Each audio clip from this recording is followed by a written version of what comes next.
Review of electromagnetic principles, continuation. In this chapter, we will inspect electric and magnetic fields from small dipoles. These are the electric dipole and the magnetic dipole. Magnetic dipole is basically a small loop. We will introduce the concept of wave impedance and also find the expression for the maximum possible radiated field. Now take this picture on the left over here. If you want to find the radiation field from a piece of wire, this piece of wire can be component leads, or it can be a track in a printed circuit board, or it can be just a connecting wire between two circuits. So if you want to find the radiation field from such a wire, then you can divide that into very small dipoles. These dipoles are shown here. Then if you know the expression for electric and magnetic fields from a small dipole like this, then you can add up all the dipole fields from the various dipoles to find the total field. So that is the principle involved. So the basic expressions that we want to know is that from the small electric dipoles. These are called the electric dipoles. Now you can imagine another scenario in which you have a wire that is closed, like a loop like that.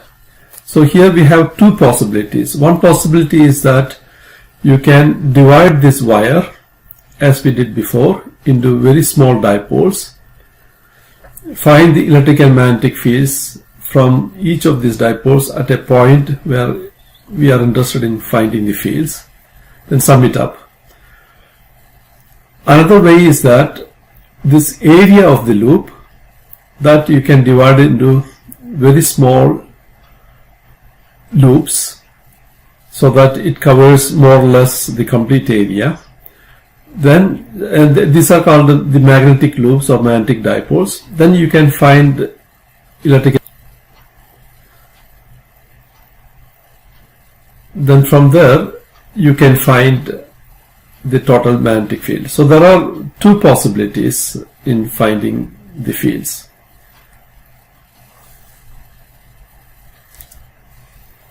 Now first consider the electric dipole. So this is represented by a small piece like this, which has a dipole moment. This dipole, suppose that this is part of a wire, a small part of a wire of length small l and carrying a current I. Then the electric dipole moment is defined as m subscript E equal to I into L. So the current is directed in the z direction. So this is the Cartesian coordinate, x, y, z, what is shown. But we will find the expressions in spherical coordinate because that is more convenient for us. So the spherical coordinate is defined like this. So if this is any point in space P, then from the origin to this point, that distance is called r, that is one of the coordinate. Then from the z direction, an angle theta. So this is the second arm of the coordinate.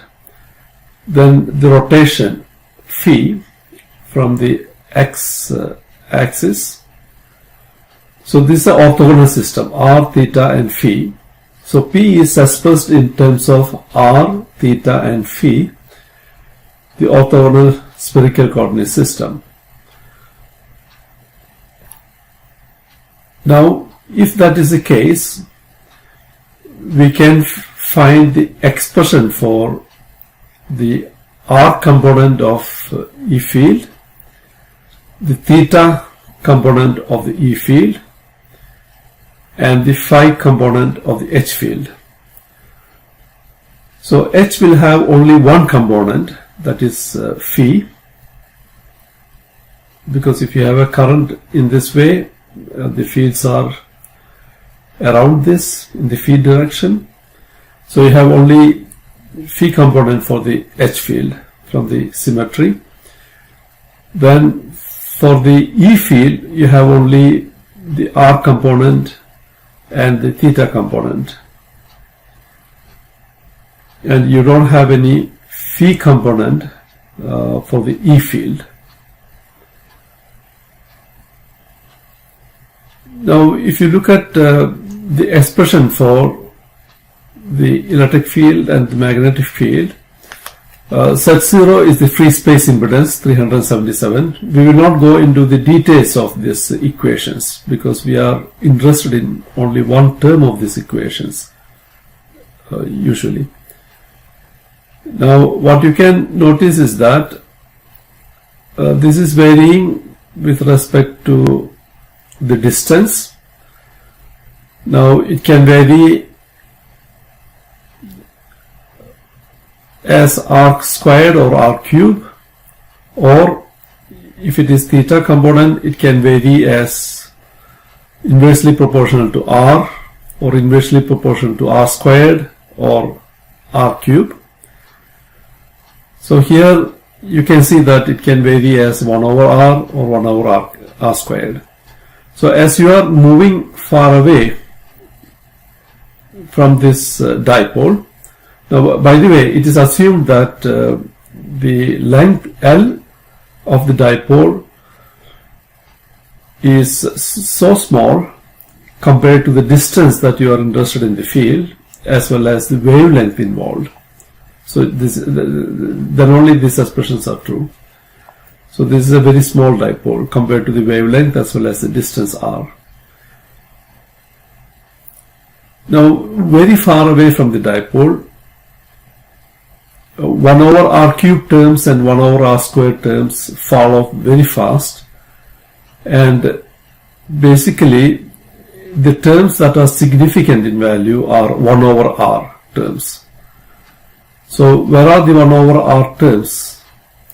So in this you don't have, because this is either 1 over r squared or 1 over r cube. So here you have one term that is varying as 1 over r, and here also you have one term varying as 1 over r. So these fields are more dominant far away from the dipole. So let us look at the expressions for those fields. So E theta and H phi, and they are orthogonal to each other, these two terms. And far away from the dipole, this is almost like a transverse electromagnetic wave. So the Pointing vector or the energy flow is in the r direction far away, and theta component and phi component are lying in a plane perpendicular to the direction of propagation of the fields. So this is the expression for the theta component, and this is the expression for the phi component. They are proportional to the current, and also it varies as a function of sine theta. So it is angular dependent. So when sine theta is 90 degree, the field will be maximum, and when sine theta equal to 0, in this direction the field is 0. So the radiation pattern is more like this, as I am drawing here. So this will be the radiation lobes far away.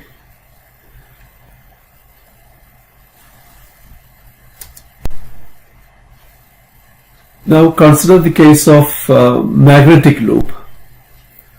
So here again from the symmetry, there is a loop here in the xy plane. Again spherical coordinate is defined, and this has got a dipole moment I times a, where a is the area of the loop. So the shape of the loop is not very important, even though for convenience it is shown as round. It can be any shape as long as this loop is very small compared to the wavelength and the distance where we are interested in finding the field. So the shape doesn't matter really. So this is the dipole moment.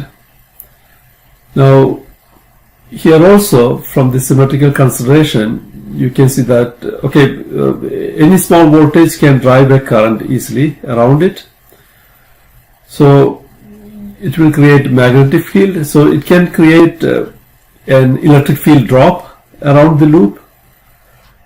So you can see that the electric field will be in the feed direction because it can easily create an electric drop. Then the magnetic field will be in both R direction as well as theta direction.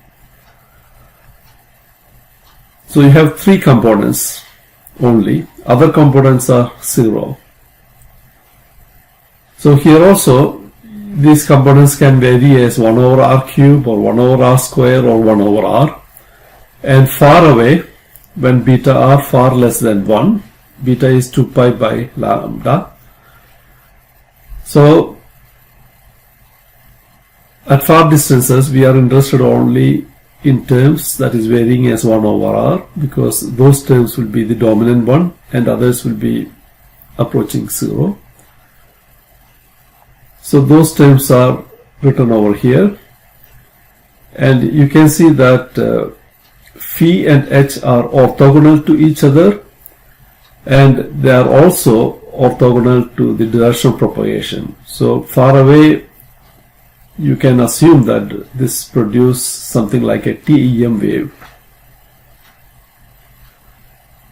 Now E field and H field both are proportional to the dipole moment I0 times area of the loop, and also sine theta. So here also the radiation component is, the radiation is maximum when theta equal to 90 degree in this direction, in the plane of the loop, and minimum or zero perpendicular to the loop in the z direction, far away from the field. Wave impedance.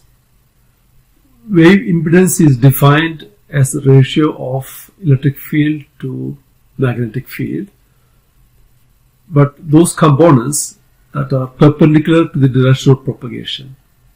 So if direction of propagation is r, away from the origin, then the electric and magnetic fields in a plane orthogonal to that direction is taken to find the wave impedance. So for the electric dipole, it becomes the ratio of the theta component of the E field to the phi component of the H field, and for the magnetic dipole it becomes the phi component of the E field and the theta component of the H field. So this wave impedance is a function of the distance or electrical distance from the dipole, and it is also dependent upon beta r. Now let us find the wave impedance of the E dipole. So if you take the expression for the theta component of E and the phi component of H that you have seen in the previous view graph, these expressions,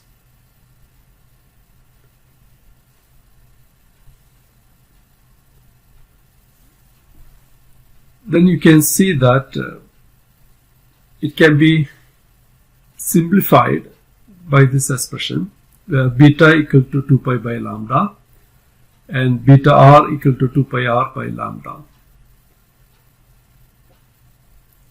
Now if we have beta r far greater than 1 or far from the dipole, the far field condition, then this becomes very small, and basically what is in the square root is just 1. So you can see that wave impedance for electric dipole far from the dipole is nothing but the free space impedance Z0, that is 377 ohms. But situation is different when beta r is far less than 1 or near to the dipole. Then wave impedance, you can see that now beta r is small, so this becomes very big, so 1 is negligible. So simplifying, you get it as Z0 by beta r, and wave impedance is far greater than the free space impedance Z0, that is square root of mu by epsilon, or C equal to 1 by square root of mu epsilon. Now the expression for wave impedance, simplifying, you get as 1 by 2 pi f epsilon r, where epsilon is the electric permittivity. So you can see that very close to the dipole, wave impedance becomes quite big, and far from the dipole it reduces. But of course this expression is valid only very near to the dipole, beta r far greater than 1. Beyond that it is not valid.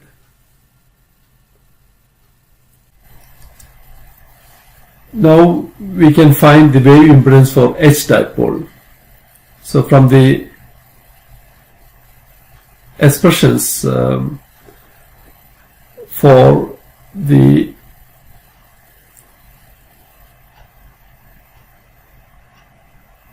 E field and H field and the ratio of that, it can be shown that wave impedance equals Z0 multiplied by this expression, where beta equal to 2 pi by lambda, beta r equal to 2 pi r by lambda. Now here also we can take two conditions. One is when beta r is far greater than 1. So under that conditions you will see that wave impedance is nothing but the free space impedance. And when beta r is far less than 1, you will see that it is given by free space impedance multiplied by 2 pi by r by lambda. So near to the magnetic dipole, wave impedance is smaller than free space impedance, and it is given by 2 pi f mu r. Mu is the magnetic permeability. So you have two different kinds of expression near to the dipole for electric dipole and magnetic dipole, whereas far from the field, far from the dipole, both gives free space impedance. So let us plot this out. So in this wave impedance is plotted with distance from the dipole. So to normalize for the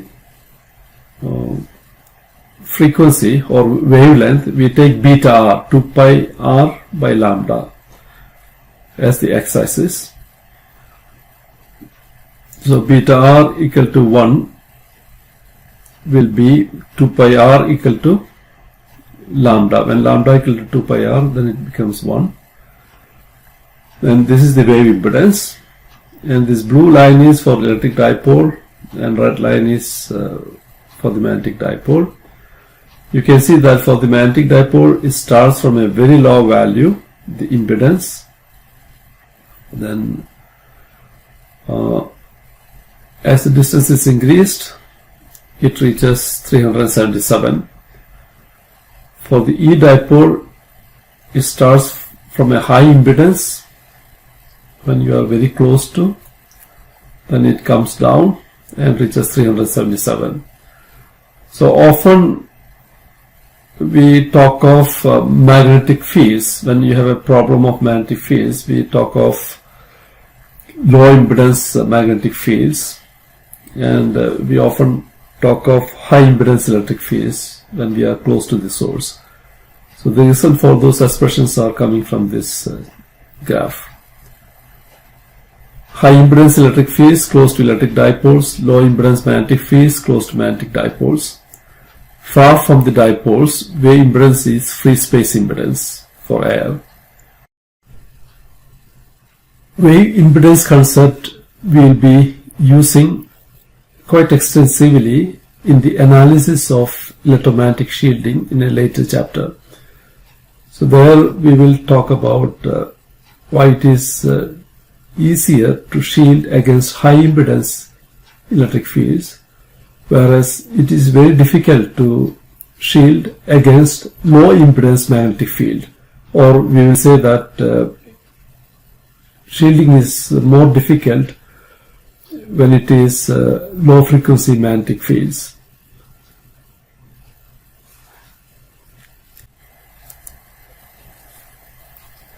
Now, where will be the maximum radiated field?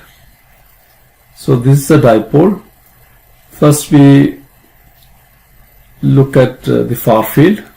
Maximum electric field we have seen before that when theta equal to 90 degree. So in this direction, and the expression is given by this. So the maximum radiated field is proportional to the current as well as electrical length of the dipole, L by lambda, and inversely proportional to the distance from the dipole. So this is perpendicular. Maximum radiation field is on a perpendicular plane to the dipole. Now here maximum radiation is in the plane of the loop in the far field, and A is the area of the loop.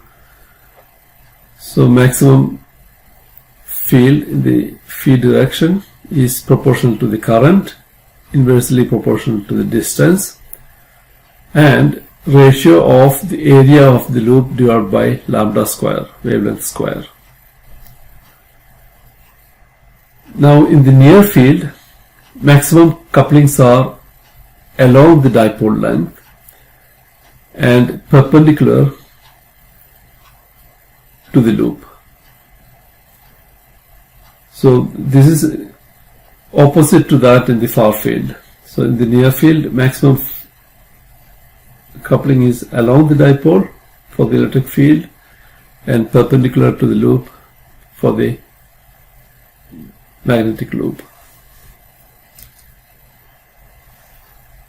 Now this shows example calculation for the maximum radiated field at a distance of 10 meter and 10 centimeter dipole versus 3 by 2 square centimeter loop. Again, shape of the loop can be anything. So in some of the standards it has been specified that electric field should not exceed 32 microvolts per meter at 30 megahertz. So you will already exceed this limit if you have a small dipole carrying a current of 170 microampere. And if it is for this small loop, 450 microampere will be the limit. Above that, you already exceed this value, permissible value, by the government regulations. Similarly, at 230 megahertz, to reach this value, you need only 22 microamperes, and for a loop, you need only 8 microamperes. Because for the loop, it is area divided by lambda square. That is why the changes are much faster here. Now sometimes we can find radiated field in time domain other than the frequency domain. Then you can see it is proportional to rate of change of current, di by dt, and the length of the dipole, and inversely proportional to the distance. And mu 0, 4 pi, these are all constant. C is also constant. You can write it in this way: 10 to the power minus 7 L by R di by dt volts per meter, and B phi flux density 10 raised to minus 7 L by CR di by dt Weber per meter squared. So you can see that the ratio of E and B, it is speed of light. Radiation field is proportional to time derivative of the current.